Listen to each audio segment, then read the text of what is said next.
Hello,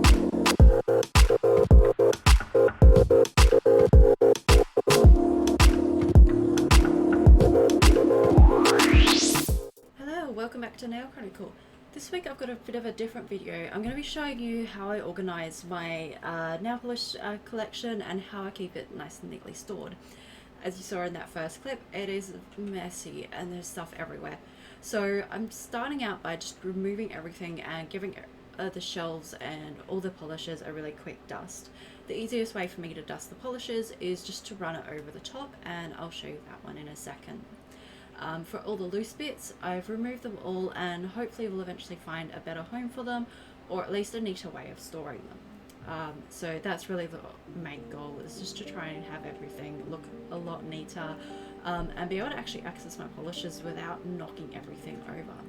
So there we have a little bit of dusting that I did over the top, and that actually cleaned up the dust really nicely. So there's a tip if you want to sort of dust your polishes.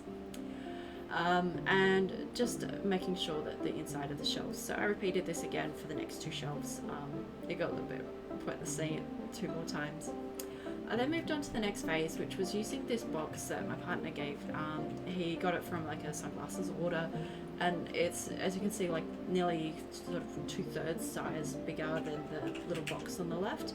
And I was contemplating originally using two smaller boxes, but I think I like this one a lot better, just so I can have everything in the one box and I'm not having to go through multiple boxes. The items that I included in here are things that like spare parts. So the little ring there, that's actually some of those lint roller stickers, the glitters that I don't really use too much, and some spare stampers, because I've always got spare stampers. So I just kind of played around with the layout and see how things would fit. As you saw, the lid really didn't close then, and just because the stickers were too tall, so I just rearranged it and shuffled things around a little bit more, and then the stickers just fit nicely on top. So moving on to my stamping plates, just from like the Christmas and the last few designs, I've been a little bit lazy and not putting them away, so I'm just quickly popping them back into their sleeves. These sleeves I picked up from Manology, and the folder I just picked up offline somewhere because everybody in store only had the 2 ring binders and not the 3. I really like these sheets. They're a really good way of actually being able to see all your plates. In terms of order, I don't really have an order. I try and group the bands together, so you can see I've got some He plates at the back there that's been grouped together. Other than that, the majority of my plates are Manology ones. And then there's this cute little pink sleeve at the back that's really good just for storing little bits and scrapers and stuff. So I popped that one down in the bottom shelf. It's actually got quite a bit of weight on it, so and I wanted to add some weight to the bottom of my shelf. I then popped with a little black box and my Hello Kitty polishes that are still in the packaging. It's just a nice way to store them, and I can see all the names. I then also put the makeup pads that I use for nail polish removal at the back there. I get those from Aldi for like $1, super cheap, and they're the best quality ones. The Kmart ones kind of suck. Those ones are a lot better.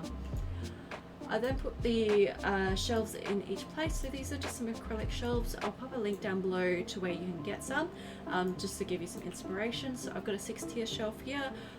If you check out the blog post, I'll go into details how I started out originally with the 4-tier and then had to upgrade.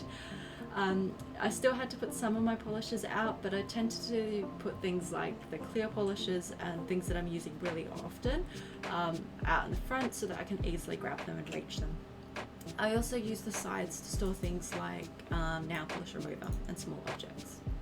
So here's the top of my shelf. I thought I'd just show you my little Harry Potter Lego and the kitty cat Lego. And then we just sort of moved down, and it looks so much neater and cleaner. I can actually see the shelf and actually access everything really easily, and it doesn't look like everything's overflowing. So I hope you enjoyed this. I hope this gave you some inspiration to organize your own nail polish collection. If you take a look at the blog post, I do include some other options like the Helma IKEA cabinet or some wall mount options. So let me know in the comments, how do you organize your nail polish collection? And don't forget to hit that like and subscribe button. Thank you so much for watching. Until next time, I'll see you then.